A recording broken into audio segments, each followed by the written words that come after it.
In this video, just a couple of tips to make it easier to look at the data that you've got in front of you. When you've only got two columns of data, it's pretty easy to glance through and see what's happening. But as you get more and more information on a spreadsheet, it's nice to have a couple of tips and tricks to make things easier. First of all, I've been given a list of student names and their teachers. And the first thing I would like to do is put those students in alphabetical order by their last name. But I can't, because whoever created the list did not separate out the first name in one column and the last name in another column. So if I sort by name over here, it will organize everything by the first initial of the first name. So I need to get these into two separate columns. So first I'm going to move the teachers' names over a bit. And anytime I come up to the heading of a column, you'll see I see a little triangle pop up. That's a pop-down menu that will give me some options for that column. And what I want to do is I want to insert a space to the left here so that I can have some space to create a last name. And I could just delete all the last names from each of these and type them into here.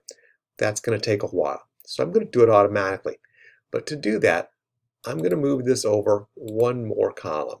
It's just the way Sheets works. You need an extra space in there. Now, I'm going to grab all of these names. I'm going to come to Data and say, Split text into columns. And it's going to say, where do you want me to split this? And I want it to split it in the space between the first name and the last name. And now I've got my kids sorted first name and last name. If I want to get rid of this column in the middle, now I can just delete that column. And things look just like they should. So let's put some headers up here. And we're all set. Now I can sort by last name. I'm not going to give you the details of sorting at the moment. We'll do a whole video on that. But I'm going to sort.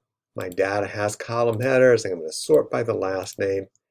And now I've done what I needed to do to get things sorted.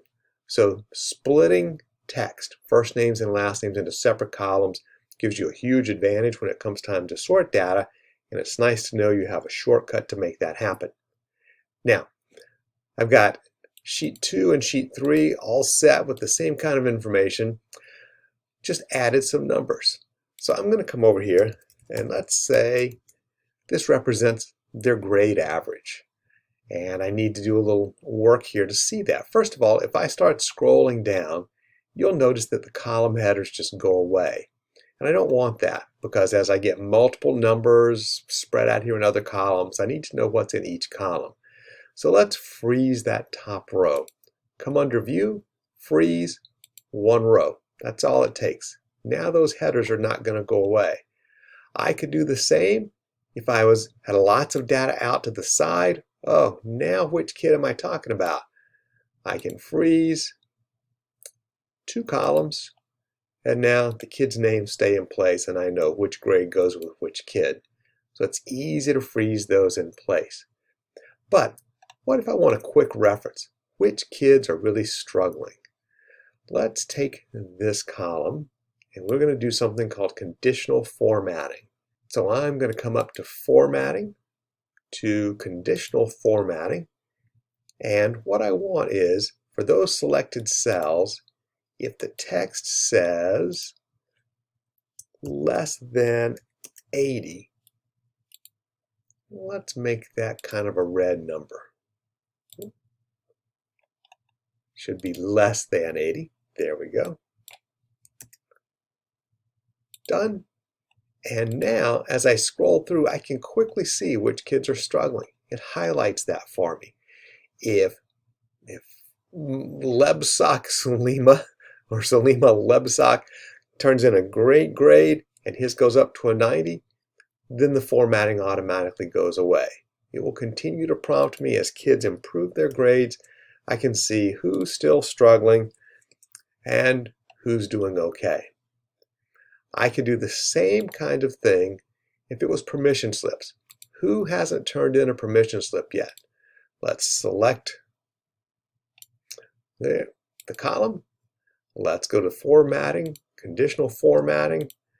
The text contains No.